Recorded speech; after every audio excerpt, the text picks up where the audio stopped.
Gaffer, 4 points from the last 2 games. Obviously a busy week for yourselves. Now you've had a day or two to recover. How's everything amongst the squad?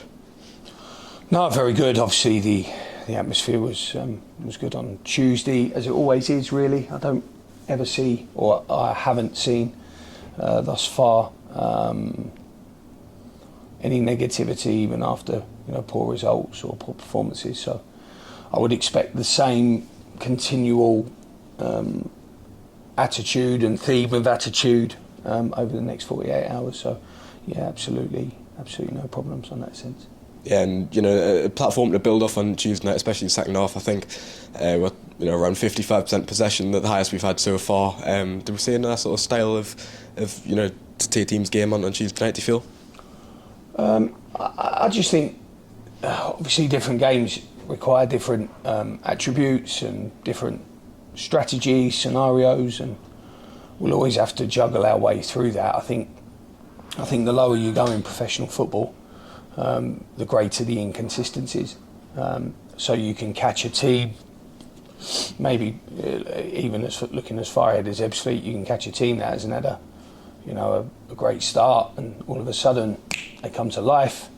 So I think the lower you go in professional football, in my experience, the more that can happen. Whereas the higher you work, and I've been lucky to work at the very highest league, the consistency is incredible. The way they roll out the same performances week in, week out. So I think that's always on in the back of our mind. I just thought that it was the right strategy for the game in the second half. First half we had over 60% of the ball, but we didn't really have enough teeth or attacking intent. And I just thought from half time onwards, obviously with the 2 goals being scored, we had a little bit more potency, a little bit more penetration, and I thought it was a very well-deserved win in the end. Yeah, and then just moving on from that into last night of the Durham Challenge Cup, Ian McGuckin taking that side. Kieran Wall's got 85 minutes, Liam Stevenson playing the full 90. Jones back involved as well after a broken wrist. So some positives to take away from that experience as well. No, very good, and both Kieran and Louie both approached me about playing, which always is a really good sign to their attitude. Brilliant for Joe and Jeers, because he was 24 hours away from being in the first team squad on opening day. So great to have him back, and we'll slowly feed him back into maybe our training program so that he can re-establish that opportunity that was cruelly taken from him. But those games for the academy are brilliant lessons, brilliant for their development.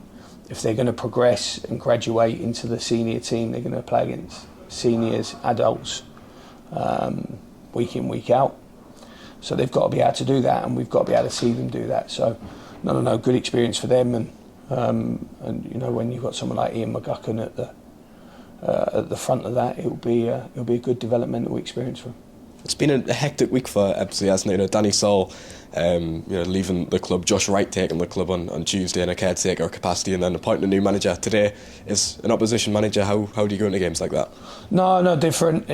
I think the natural thing to do is to assume that Harry will get 20% more out of them straight away. I don't think that would be too much of a surprise. I know Harry, and knowing his character, it'll definitely be a buoyancy to his work, and then maybe to the players. So, like everything, if we're not at our best, we're going to find it very, very difficult. What is their run of form previously probably now gets swept quite rightly under the carpet with Harry coming in, and they're starting afresh, aren't they, from Saturday? So they're 0 from 0 at the moment, and Harry will be looking to get off to his best start that he possibly can. And as he knows, as a former manager in the States, this gig's all about results now for him, and he'll want to get off to as best start as he can, and we'll want to be trying to increase our away form in particular, but just carry on trying to be at our very, very best. And of course, it's another long trip all the way down to Kent. But I think you've mentioned previously, it's with the squad that we've got, everyone gelling more on the bus, and it brings that team camaraderie, doesn't it? Yeah, and look, winning is the best accelerator of that camaraderie. So the more you win, the better the dressing room feels, and so on, and that's where you really start to pick up momentum. So, the wins are great for that, obviously because of the recruitment being heavily targeted towards the northeast. They're spending a lot of time together, travelling, and I think that's healthy, especially in these early months. And we've got another trip, but we'll train as we get closer to London, and we'll prepare ourselves as best we can. I must say that the travelling, having managed Yeovil and been at the opposite end in the southwest, the travelling from the northeast, especially this season with the London-based contingent,